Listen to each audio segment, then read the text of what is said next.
Some of you might already be perfectly happy investing in just the US stock market. And you know what? That is totally fine.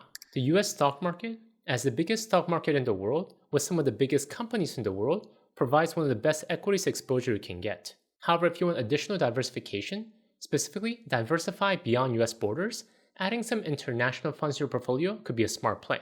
Because while many US companies do operate globally, when you're investing only in the US market, you're not gaining direct exposure to international companies that are not listed on the US stock exchange. And by adding some international exposure, you not only reduce concentration risk, you also open yourself up for additional growth opportunities across the entire global market. Which brings us to today's big question.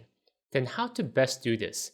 How to most effectively invest globally? Should you own one global fund that does everything for you, include both the US and international companies? Or should you split into two separate funds, one for US stocks and one for international stocks? Today, we're diving deep into this debate. We're talking specifically VTWAX versus VTSAX plus VTIAX for mutual fund investors, or if you prefer ETFs, that's VT versus VTI plus VXUS. And hi, if you're new to the channel, my name is Tay from Financial Tortoise, where we learn to grow our wealth slow and steady. But before we dive in, a quick heads up. There's a lot to cover here, and I don't want you scrambling to take notes. So I made a free one-page PDF that summarizes everything I'm going over in this video. The different global investment strategies, key differences, and which one might be best for whom. I'll have the link to download in the description below so you don't miss it. Alright, with that, let's get started. Let's first start with a case for international exposure. Because in order to really understand the one fund versus two fund debate, we need to take a step back and talk more about why you might want international exposure in the first place. Here's what I hear often these days. Many investors, understandably, look at the last few decades and think, why bother with international stocks? The US has crushed it. And they're not wrong about the recent performance. From 2010 to 2024, US stocks have significantly outperformed international stocks. It was only recently starting in 2025 where the international market started to outperform the US market. So if you've been an investor for the last couple of decades, it's easy to dismiss international as not worth a hassle. Why include allocation to something that has performed better only a few times here and there? But here's what I want you to consider. We have no idea what the future holds. Additionally, with recent events such as tariffs, trade wars, shifting global alliances, and political uncertainty, who knows where we'll be 5 years from now, or even 1 year from now. Now, I'm not here to be a fearmonger or to tell you that the end of the US is here. That is not what I'm trying to say at all. I am actually very much an optimist.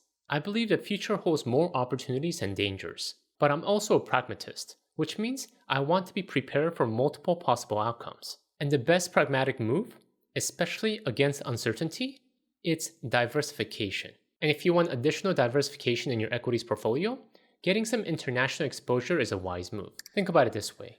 When you own only US stocks, you're making a very specific bet. You're betting that the US will continue to dominate global markets for the next 20, 30, 40 years the same way it has for the last several decades. Maybe that will happen, maybe it won't. Remember, the US stock market wasn't always 60% of the world's market capitalization.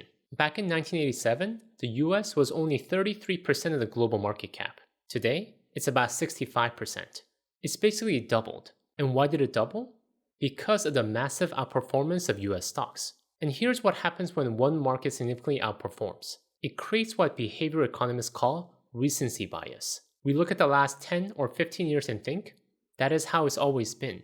That is how it will always be. But history tells us a very different story. When we look at the US versus international stock performance for the past 50 years, we see that dominance shifts back and forth. Sometimes US stocks lead. Sometimes international stocks lead. Leadership rotates back and forth. In fact, research from Vanguard shows that from 2000 to 2010, international stocks actually beat US stocks by a significant margin. If you had abandoned international exposure in 1999 because US stocks always win, you would have missed out on a decade of international outperformance. That's the power of diversification.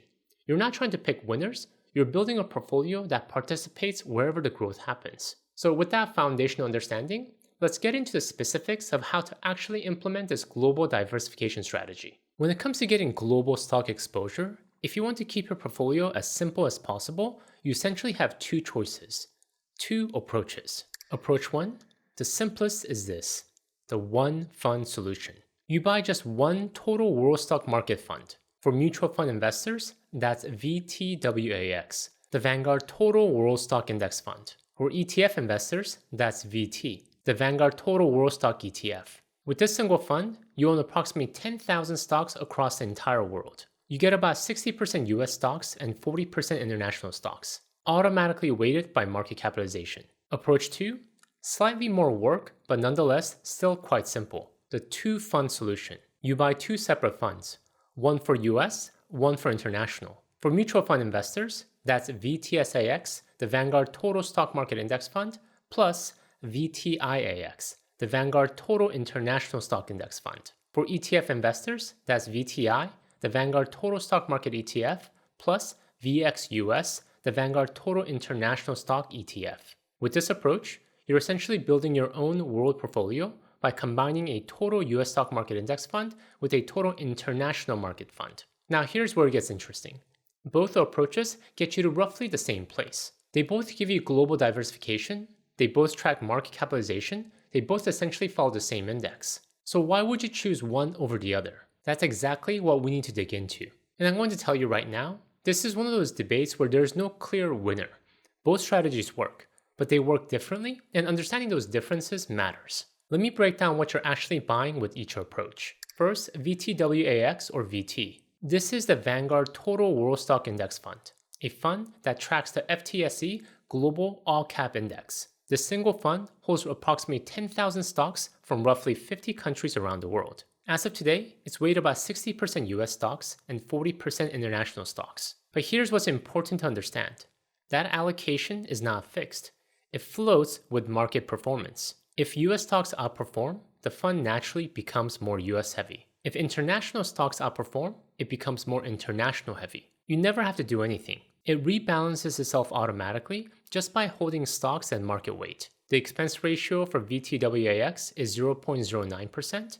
For the ETF version VT is 0.06%. With the two-fund approach, you're buying the components separately. VTSAX or VTI tracks the CRSP US Total Market Index. It holds approximately 3,600 US stocks, everything from Apple and Microsoft down to tiny companies you've never heard of. VTIAX or VXUS tracks the FTSE Global All Cap Excluding US Index. It holds approximately 8,600 international stocks across developed and emerging markets. Combined, you get about 1,200 total holdings. And here's something you probably noticed seeing these numbers. VTWAX, despite being a total world fund, actually holds fewer stocks than VTSAX plus VTIAX combined. VTWAX holds about 10,000 stocks, while VTSAX and VTIAX together gives you about 1,200 stocks. So why is this? It's because VTWAX's underlying index omit many of the smallest US stocks that VTSAX includes. So these separate US and international funds end up holding more individual names even though the overall market coverage is very similar.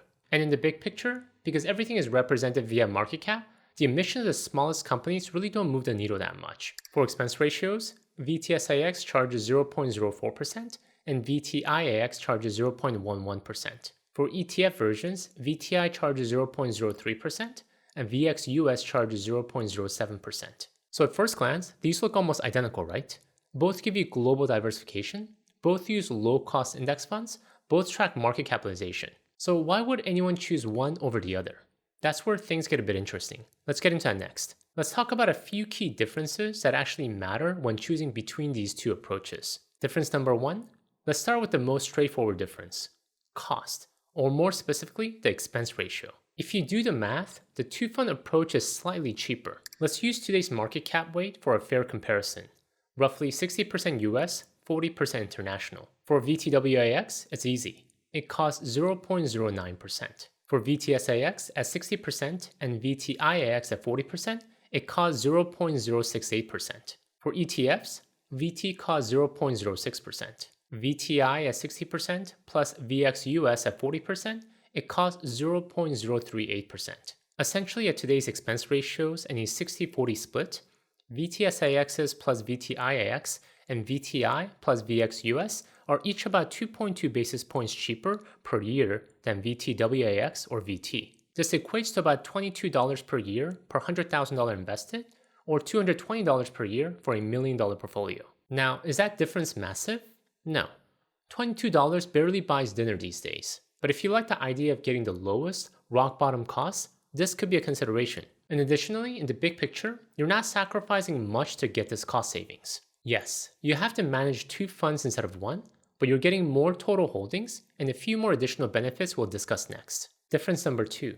Here's another advantage of 2-fund approach that can be incredibly valuable in taxable accounts: tax loss harvesting opportunities. With VTWAX, you can only harvest tax losses if the entire global stock market is down. That is your only opportunity. But with VTSAX and VTIAX held separately, you have 2 opportunities to harvest losses. You can harvest losses if 1. US stocks are down even if international is up, or 2. International stocks are down even if US is up. And here's what makes this powerful. US and international markets often move differently. They're correlated but not perfectly. According to Portfolios Lab data, the correlation between the US market and the international market is 0.82.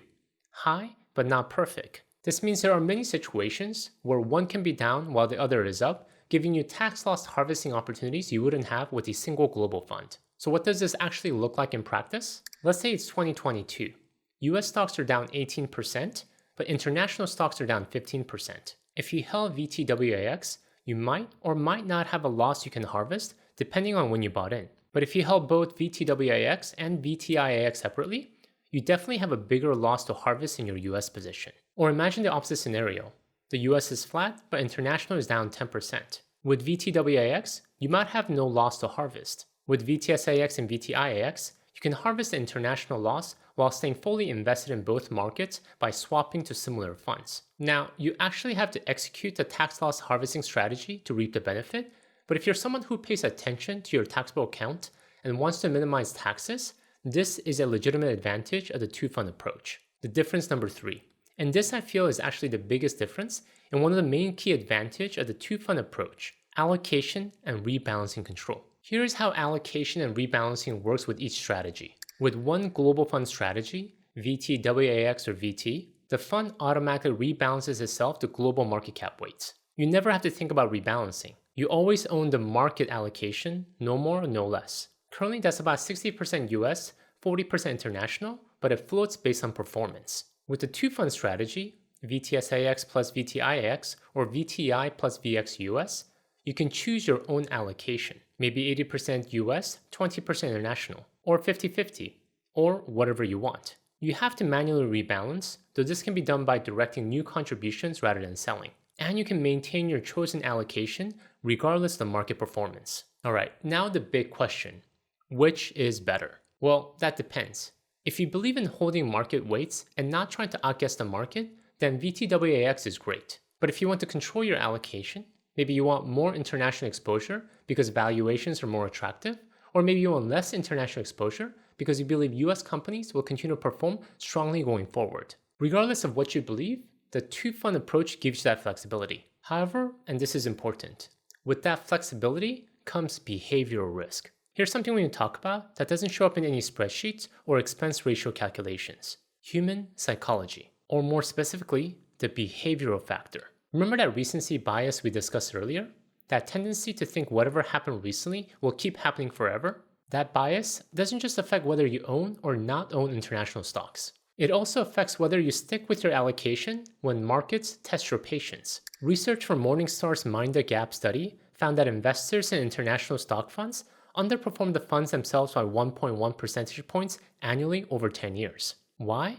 Because people chase performance. They sold international stocks after they underperformed and bought them after they outperformed. The exact opposite of what they should have done. One of the hidden benefits of VTWAX is that it removes the temptation to tinker. You can't sell just the international part when you get frustrated. You can't overweight US because it's been winning lately. You're locked into the global market weight. This forced discipline, whether we like it or not, has real value. On the Bogleheads forum, I saw this great comment that summed up the challenge perfectly. The behavioral principles apply where people want to tweak the percentage. It's hard holding VTIAX for 10 plus years when VTSAX has destroyed it. That's real. That's not theoretical.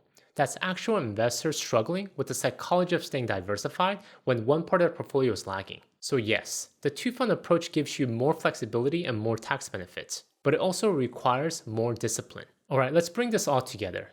If you want international exposure, what strategy should you choose? What is right for you? This is not going to be perfect, but let me try my best to lay out when each approach makes the most sense. Choose the one global fund, VTWAX or VT if 1. You want maximum simplicity. You never want to think about rebalancing. You never want to second guess your allocation. You want to buy it, hold it, and forget about it. 2. You believe in holding exact market cap weights and don't want the temptation to deviate from that. 3. You recognize that your biggest risk isn't losing a few $100s in fees or tax benefits. It's losing thousands or tens of thousands of dollars by making behavioral mistakes. Choose a 2 fund, VTSAX plus VTIAX, or VTI plus VXUS if 1. You value the tax loss harvesting opportunities and the slightly lower expense ratio. Over decades, this can add up. 2. You want control over your US versus international allocation. Maybe you want an 80-20 instead of a 60-40 split. Maybe you want to adjust based on valuations or your personal situation. 3. You have the discipline to stick with your allocation even when one part underperforms for years. This is critical. If you're going to panic sell your international exposure after it lags for 5 years, you're better off with one global fund's forced discipline. Another quick reminder, if you want a summary of everything we covered here so far, please go to the link in the description below to download your free PDF companion guide. It covers the different global investment strategies, key differences, and which one might be best for whom, all on a simple to digest one page. Again, the link to download is in the description below. Alright, to wrap up, for what it's worth, here's what I think. Let me share with you my personal take. If you already own a total US market fund as your core holding and want additional diversification, I say just add an international fund like VTIAX or VXUS. No need to completely switch to VTWAX or VT yet. If you're not sure what percentage to start with, a good rule of thumb is usually 20% and you can increase or decrease from there. That is what I personally do. I follow the 2-fund equity strategy. It gives me the flexibility I want while still maintaining global diversification. Maybe one day once I get tired of managing even this asset allocation, I might consider switching completely to 100% VTWAX or VT. But I'm not quite there yet. Maybe it's home country bias, or maybe I just like having that tiny bit of control. Whatever the reason, it currently works for me. The bottom line is this. The biggest risk to your wealth isn't choosing the wrong diversification strategy. Both works. The real risk is letting our emotions drive our behavior. Analysis paralysis, panic selling, chasing performance, constantly switching strategies. These are what destroys wealth, not whether you choose one fund or 2 funds. So make your choice, automate your investments, and focus your energy on the things that truly matter in life. Over the long run, your portfolio will take care of itself. Thank you guys for watching the theme of investment strategies. If you want to learn some of the best Vanguard funds to hold in your portfolio, please check out my video here. Until next time, all the best.